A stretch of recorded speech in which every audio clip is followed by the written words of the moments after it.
Detroit, the time is now. Guys, welcome in. Stephen Will, Detroit Den 313. Will, it's nice to wake up to a Lions victory on a Monday morning. I slept like a baby. I slept like a peaceful, sweet little angel last night.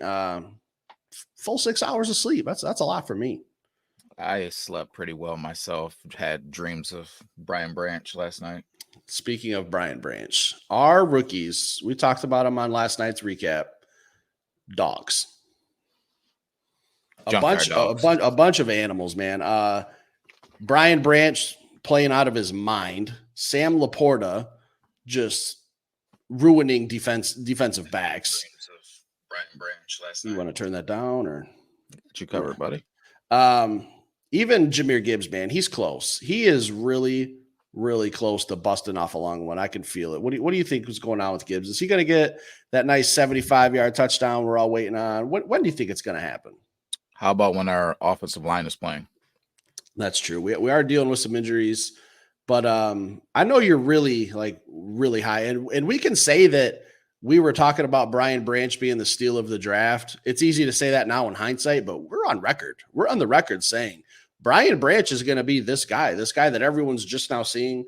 I guess they just didn't believe us, but if you guys want to go all the way back to our draft episodes where we were talking about him and when we landed him, we talked about him in high regard, saying that this was the steal of the draft. Yeah. We're not just saying this because he's playing well. We said it back in April and May. Yeah, we even said, and I quote, I remember us asking each other, hey, who do we not want to leave this draft without? And I remember both of us mentioning two guys, Devon Witherspoon and Brian Branch. Got to have one of the two. Yeah, we didn't have a shot at the other one, and he's played well too. I've been kind of keeping tabs on him. I was watching the Seattle game last night. He's played pretty well. He's only on his second game, but just talking about Brian Branch, just a Swiss Army knife. I mean, he did everything yesterday. What I woke up early this morning, and I rewatched the game, really focusing on the defense and him in general. And there was a couple passes where they threw it in the backfield, and before the ball's even out of Desmond Ridder's hand, he's 5 yards flying up the field, getting ready to make a play. Yeah. I mean, he just reads, responds, and just destroys. Can I tell you something about Brian Branch? You can tell me anything, William. He's going to finish his career with a gold jacket. Oh, boy. I was hoping you weren't going to go there today. We talked about this off camera, and I said, well, I can't be handing out gold jackets after 3 games. I need like 3 years before I start talking gold jackets with you.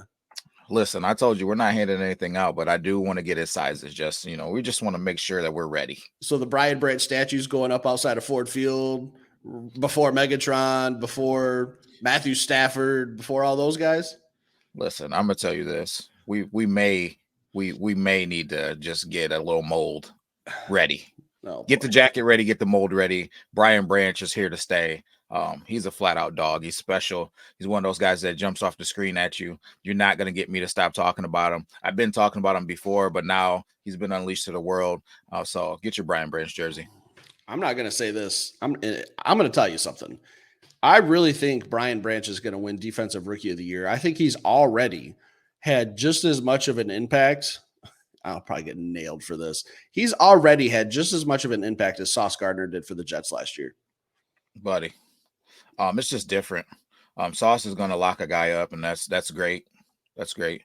But that Jets defense has been getting touched here in the last couple of weeks. And the things that Brian Branch are doing, he's affecting the pass and the run game. He's the type of guy that can create turnovers as far as like forced fumbles. You're not going to see Sauce come up and force a fumble. Like, you're not going to see him come up and support the run game. If I got to get one of the two players, I got to get Brian Branch. So guys, if you guys got a problem with that, come see me at Ford Field. That's a hot take. That's a hot take. I was just going to ask you, if you're starting a franchise today, who would you rather have, Brian Branch, Sauce Gardner? And I'll say that Sauce Gardner and Brian Branch are both very impactful, but they do things very different. Sauce Gardner, he's going to take away your number one receiver sometimes. He did kind of get roughed up last week. a little bit. They kind of picked on him. But Brian Branch has been very impactful. He, like you said, he does the run, the pass. He defends more of the field than Sauce Gardner does. Yeah, man. And we got him at the value store. That's Got him true. at the Dollar Tree. Second round pick, steal. I'm telling you, these rookies, like we called them yesterday, they're not even lions yet. They're just little cubs, little lion cubs still. Yep. They haven't even fully grown. Yep.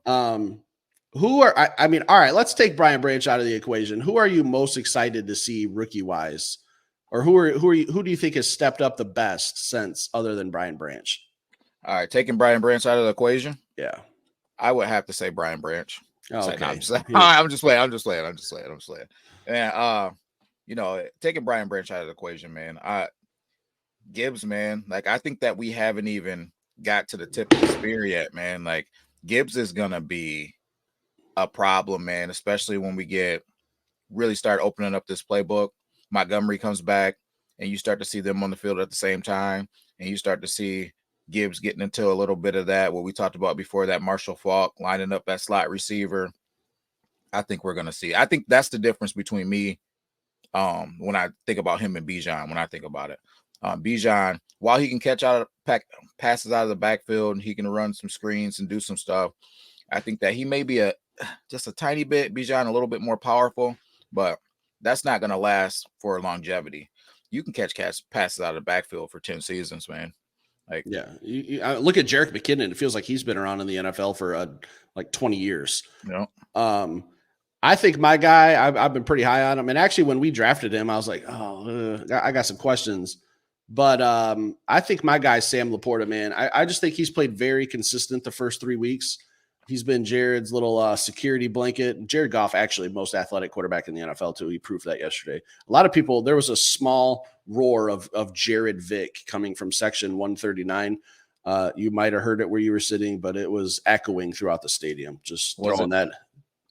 Was it more than one person saying that? No, it was just one really good looking guy. I didn't get a good look at him. Name might have rhymed with Eve Merkins. But no, back on topic. Sam Laporta, very consistent first 3 weeks. He's just a nice little security blanket for Goff. He's hitting them on those first downs, picking up yards when we need them. 3rd and 7. That's a guy you can go see. Sam Laporta had first touchdown yesterday too, right in front of us. Nice little. I mean, all he had to do was not trip on his own 2 feet and catch the ball. I'm not going to say it was like the most athletic play, busted coverage, whatever, but touchdown's a touchdown. Hey, that's that Ben effect. Let's talk about Jahmyr Gibbs, William. Let's talk about him. I think that the people are really ready for him to just bust off that 75, 80-yard touchdown. I think he's come close a couple times. He's had a couple. The defense has made a little shoestring tackle on him and just barely stopped him. Do you feel like it's coming and it's close? It's definitely coming. We're definitely close. But, guys, we got to remember, this is the NFL. This isn't Pop Warner football. Like, you're not going to see a bunch of 70, 80-yard runs. So when they come, it's special. But there's been a couple of them, just like you just said, where he's just got by a shoelace, just tripped up, and you could tell that he was on his way to accelerate and take off.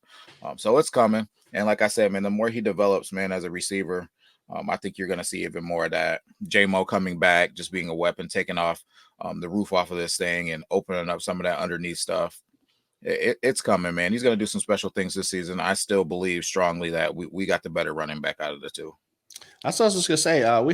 We work with a Falcons fan who was, ever since the draft, just wondering where he's been at. And I haven't heard from him yet. I'm sure he's around, but, I'm going to seek him out when I go back to work, Will. I would tell him this. Gibbs won. It's not even close. Gibbs definitely outperformed Bijan yesterday. It wasn't even close. There's one last thing I want to talk about Bijan, and it's that hit that your guy Brian Branch put on him at the end of the game. Yeah. I don't understand how the refs threw a flag on that. Nitpicking. The game was pretty much already over. Atlanta had their guys in there just getting crushed. They probably shouldn't even had him in the game. Get him out. The worst thing can happen is an injury. But they do a little swing pass to Bijan, and Brian Branch just read it and absolutely just wrecked them, and the refs threw a flag on it. I know why they threw a flag. Because Bijan got killed. Yeah, it was just so violent that they knew it had to be something wrong. Yeah, hits don't happen like that. So this has to be 15 yards on something. I think it's kind of like the Euro step when it first came into the NBA. You had referees calling travel at first. They're like, well, it just something happened that wasn't right there. You know, even though it was a clean hit, it was just so violent. It was just, whoa, hold on, something's not right. So I think that'll be one where they send an apology to the Lions. They probably got it this morning.